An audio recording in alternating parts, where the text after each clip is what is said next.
તો હેલો દોસ્તો, સ્વાગત છે એક મારા નવા વ્લોગમાં। તો ફાઇનલી આવી ગયા છે એક નવો વ્લોગ લઈને। તો ફાઇનલી આપણે ફાઇનલી નીકળી ગયા છીએ ધોધમાં અને દલપતભાઈ ને ભાઈને આપણે બાઈક લઈને જઈ રહ્યા છીએ। બધા મોડે જતા રહ્યા છે।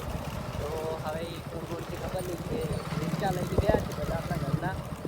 હવે આપણે પોતે જઈએ છીએ કેમ કે દલપતભાઈ જતા રહ્યા વોટરનું કુલર મારવા મારી બાઈક લઈ રહ્યા। તો ગાઈસ જોઈ લો કે આપણે હેડ્યા આપણે આવી ગયા ટોંડમાં આ રાખી હિતેશભાઈ સલોન મેહુલભાઈ દપોન બીદન। તો ફાઇનલી આપણે જઈને આવી ગયા છીએ ને આવીને હવે જઈ રહ્યા છીએ ખેતરમાં। તો પપ્પા તો ખેતરમાં હતા ને આપણે પણ ખેતરમાં જઈને આવી ગયા અને ફવારા કાઢવાના કાઢી દીધા કેમ કે આપણે તમને બધાને ખબર હશે આગલા વ્લોગમાં કે મગફળીમાં ઓવણ કર્યું હતું।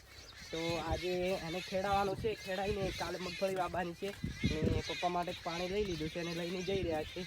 તો જઈને મળીએ કે શું કામ કરીએ। તો આપણે ફાઇનલી ખેતરમાંથી લઈ લીધી લેટરો અને ફુવારા અને હવે આવવાના છે ખેડવા। તો ટ્રેક્ટરને બોલાવ્યું છે, આપણે ખેડવા આવશે ને ખેડાવી દઈશું ને પછી કાલે મગફળી વાવી દઈશું। તો હવે ફાઇનલી કામ પતી ગયું છે તો હવે જાશું ઘેર ને જોઈ લો કે કંઈક આટલો ઓરવી નાખ્યો, આટલું ખેતર છે આપણે ને બાકી તો આટલા મગફળી વાવવાની છે ને હવે બીજે ખેતરમાં વિચારીશું કે મગફળી વાવશું કે નહીં।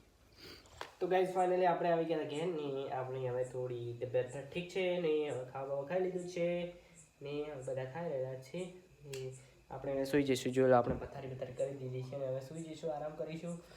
તો વિડીયો એડિટિંગ કરી દઈશું। તો મળે એક નવા વ્લોગમાં। તો thank you for watching, bye મિત્રો।